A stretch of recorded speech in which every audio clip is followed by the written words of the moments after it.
दुनिया में चल रहे खाड़ी युद्ध का इंटरनेशनल इकोनॉमी पर बड़ा असर पड़ रहा है और इसका असर भारत जैसे डेवलपिंग देशों में भी दिखाई दे रहा है।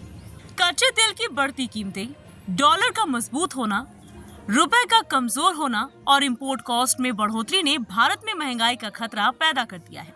राष्ट्रीय श्रमिक अघाड़ी के अध्यक्ष और कामगार नेता यशवंत भोसले ने कहा कि प्रधानमंत्री नरेंद्र मोदी की नागरिकों से सोना चांदी खरीदने, पेट्रोल डीजल इस्तेमाल करने और देश के हित में खाने का तेल इस्तेमाल करने में संयम बरतने की अपील सिर्फ आर्थिक ही नहीं बल्कि राष्ट्रीय जिम्मेदारी का भी प्रतीक है।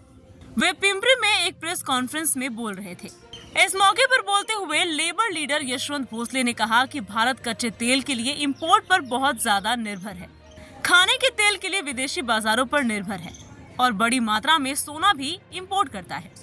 युद्ध जैसे हालात में अगर डॉलर मजबूत होता है तो रुपए की वैल्यू कम होती है, इंपोर्ट महंगा होता है, पेट्रोल डीजल के दाम बढ़ते हैं, ट्रांसपोर्टेशन कॉस्ट बढ़ती है, खेती का प्रोडक्शन कॉस्ट बढ़ता है और आखिर में आम नागरिक पर महंगाई का बोझ पड़ता है।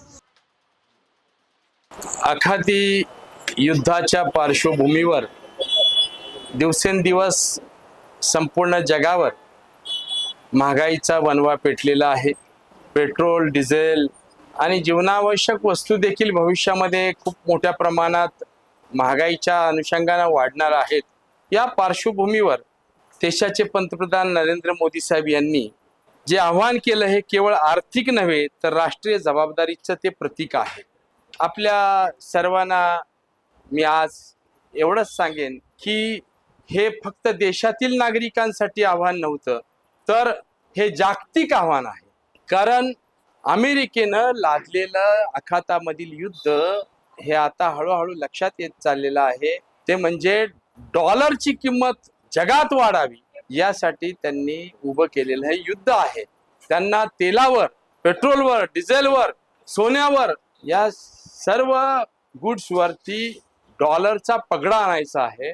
यासाठीच त्यांनी हे युद्ध लादलेलं आहे आणि ही बॉसिंग आम्ही सहन करणार नाही हा सांगणारा एक आदेश, निर्देश नकळत माननीय पंतप्रधान नरेंद्र मोदींनी दिलेला आहे। हे थेट अमेरिकेपर्यंत हा निर्देश पोहोचावा की हे बॉसिंग आहे तुमचं।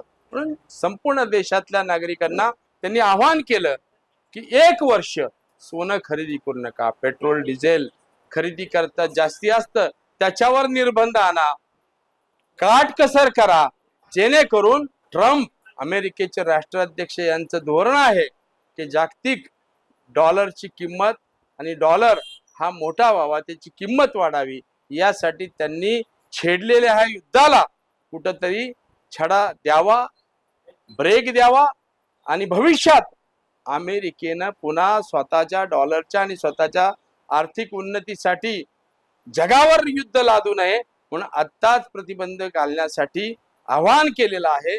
हे एक देखील युद्धाचाच भाग आहे एवढं या ठिकाणी सांगेन। मी देशाच्या पंतप्रधानांचं मनपूर्वक अभिनंदन करेन आणि सर्व नागरिकांना आवाहन करेन 1 वर्ष या आव्हानानुसार आपण वागूया। Bureau report, VSRS news, Pune, Maharashtra.